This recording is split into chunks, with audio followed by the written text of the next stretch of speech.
During my sister's baby shower, she announced she was pregnant too, but it was a lie for attention. When everyone started congratulating her, she said, "Finally, someone more important than the baby." I apologized to my sister and left. 4 hours later, she was texting 29 times asking why I abandoned her. I never thought I'd be telling this story, but here we are. My sister Jenny and I have always been close. She's 2 years older than me. I'm 30. She's 32. And we've had each other's backs through everything. Parents' divorce, college drama, career stumbles, you name it. When she announced she was pregnant 6 months ago, I was over the moon for her. She and her husband, Mike, had been trying for almost 3 years, including one heartbreaking miscarriage, so this baby was extra special. Then there's my girlfriend of 10 months, Kara.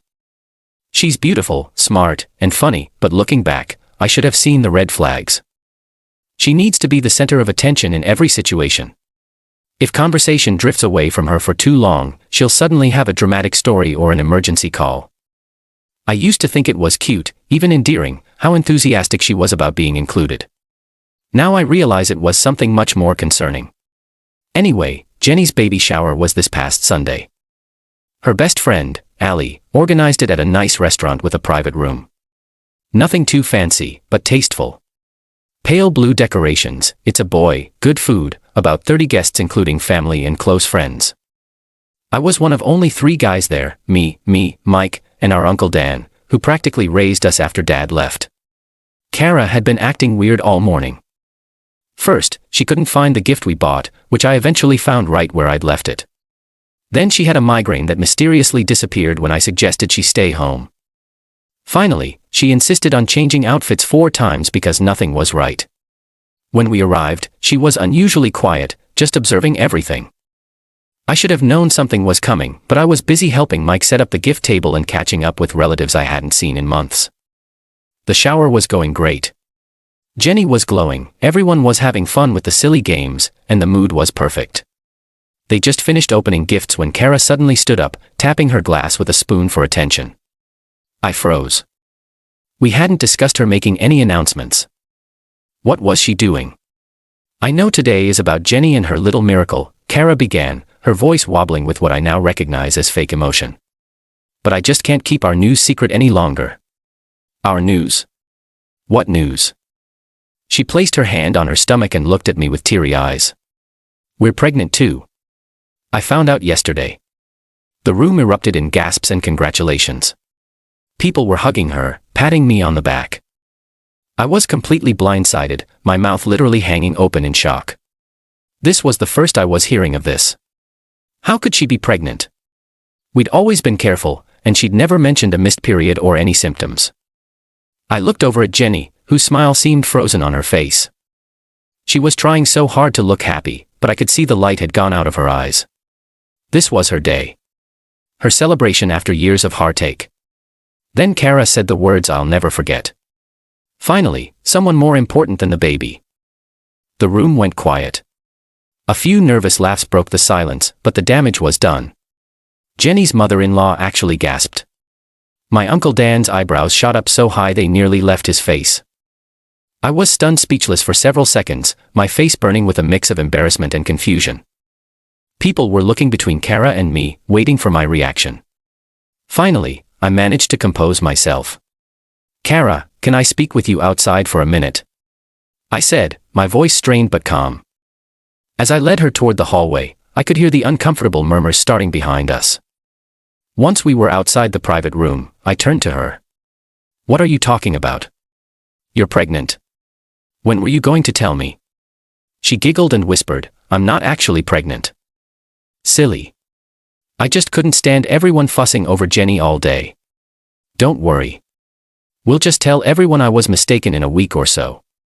I stared at her, unable to process the level of selfishness I was witnessing. "You lied about being pregnant at my sister's baby shower. It's just a little white lie. No harm done." She tried to pull me back toward the group, but I stood firm. "No.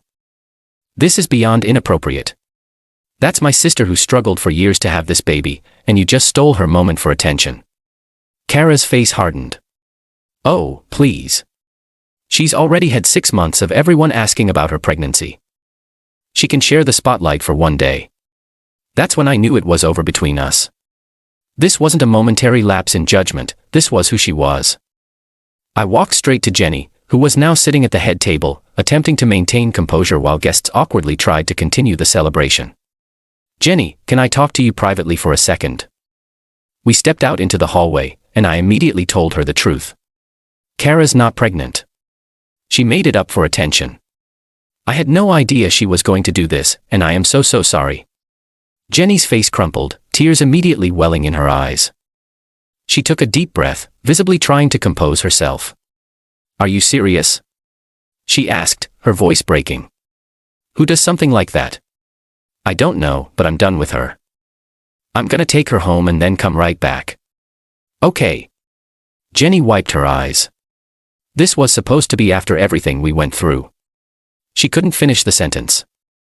Mike had noticed us talking and came over, putting his arm protectively around Jenny. I quickly explained the situation to him. His face darkened. "Get her out of here, Sam. Now." I returned to the party, took Kara firmly by the elbow, and led her outside to my car. She protested the whole way. "What are you doing? We're in the middle of the shower. I'm taking you home. I'm not going to make a scene at my sister's celebration, but we are done." "What do you mean done?" "Because of one little joke." It wasn't a joke. It was cruel, selfish, and embarrassing. "I'll drop you at your apartment, and then I never want to hear from you again."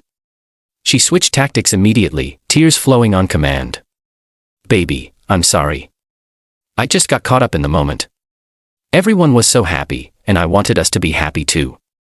I didn't respond. Just drove in silence to her place. When we arrived, she refused to get out of the car.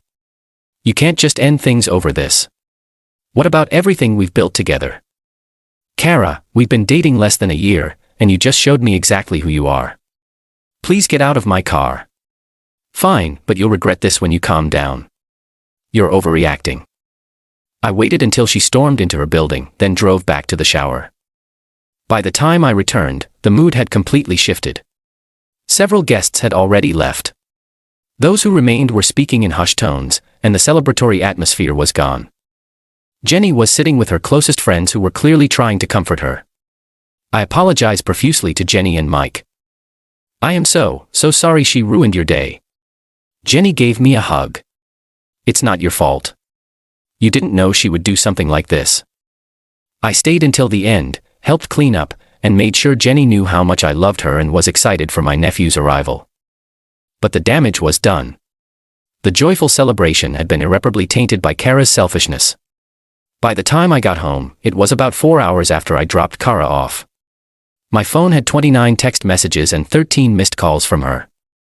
The texts escalated in tone and desperation, culminating in, "I told everyone on Facebook, we broke up because you cheated. How's that for attention?" I checked Facebook, and sure enough, there was a long dramatic post about how devastated she was to discover I'd been unfaithful, how she'd given me everything, and how she was staying strong through this betrayal.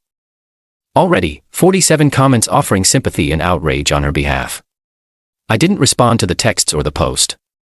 Instead, I blocked her on everything and poured myself a drink. I was angry, but mostly I felt stupid for not seeing this side of her sooner. The next morning, I got a call from a number I didn't recognize. It was Lisa, who occasionally hung out with us when I visited Kara's apartment. She seemed nervous. "Sam, I know we don't really know each other well, but I need to tell you something about Kara." "Okay. First, I want to apologize for not saying something sooner. I've actually been worried about her behavior for a while, but she hesitated. Look, Kara and I aren't just roommates. Her dad owns our apartment and my rent is significantly reduced because I'm supposed to keep an eye on her. If I had told you about her issues, she would have found out and I'd lose my housing situation. This was the first I was hearing about any arrangement." "What issues exactly?" "Kara has a history of extreme attention seeking.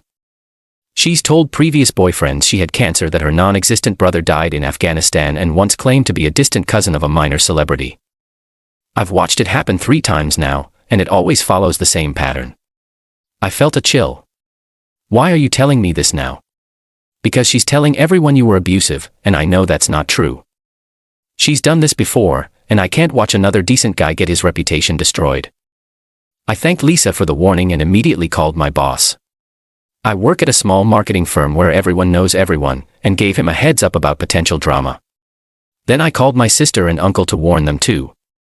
By noon, Kara had indeed contacted my workplace, sending a long email to the general inbox about how I had emotional problems and anger issues.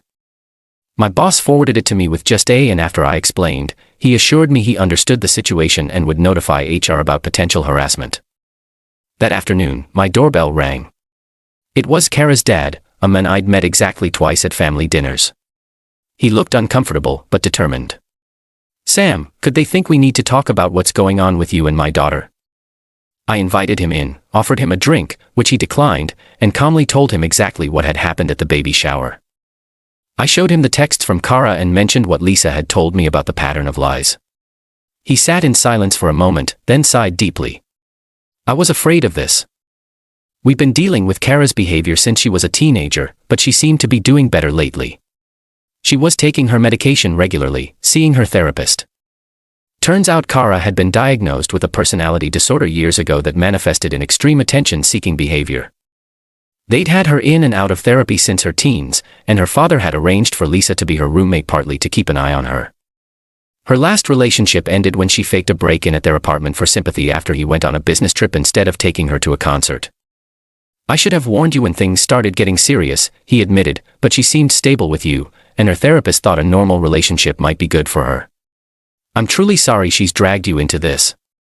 "Why is she telling people I was abusive?" I asked. "It's part of the pattern. When her lies are exposed, she flips the narrative to make herself the victim. Right now, her mother and I are trying to get her into a more intensive treatment program, but she's an adult and we can't force her." I almost felt bad for them. Almost. Regarding the Facebook post, her dad promised to address it. "I'll get her to take it down. She listens to me eventually." Over the next several days, the aftermath played out. Kara's Facebook post remained up for 2 more days, but comments started appearing from people who knew the truth. Apparently, Lisa and a few others had started messaging people privately. The post eventually disappeared without any retraction or clarification, then came the email. A long, seemingly heartfelt apology from Kara, acknowledging her behavior was wrong, saying she was getting help, asking for another chance. I didn't respond. 3 days later, another email, angry this time. How dare I ignore her when she was trying to make amends? Didn't I know how hard it was for her to apologize? She told everyone we were working things out. Was I trying to make her look like a liar? I forwarded it to her dad without comment. The next day, a massive flower arrangement arrived at my office with a card begging forgiveness. I donated the flowers to a nearby nursing home. 2 weeks after the shower, Jenny called me. "You're never gonna believe this. Kara just messaged me asking if I'd speak to me on her behalf because sisters have special influence. You've gotta be kidding me. Wish I was." She even suggested that if I was still upset about the baby shower, she would throw me another one without any drama this time, as if that could undo what happened. "What did you say?" I told her that after what she did, there was no way I would ever advocate for her and that she should respect your decision and stop contacting everyone in your life. We both sighed and Jenny added, "The whole thing still stings, Sam. My friends keep asking if we're going to have another shower. It's like she poisoned the whole experience." "I'm so sorry, Jen. It's not your fault, but maybe we could do a small family dinner after the baby comes. Something to replace that memory." "Absolutely. Count on it." It's been a month now and things have mostly calmed down. Kara has moved on to posting vague inspirational quotes about rising above and finding strength through adversity, interspersed with selfies where she looks thoughtfully into the distance. From what Lisa tells me, she's on a new medication and seeing her therapist twice weekly. Her parents are much more involved now, with her dad checking in with me occasionally to make sure she's not causing any more problems. The unexpected upside to all this. Jenny and I are closer than ever. Yesterday, she asked if I would be my nephew's godfather. It was emotional for both of us, and I couldn't be more honored. As for dating again, I'm taking a break. When I do start looking, you can bet I'll be watching for those red flags I missed with Kara. The constant need for attention, the little lies that seemed harmless at the time, the way she'd subtly put down others to elevate herself.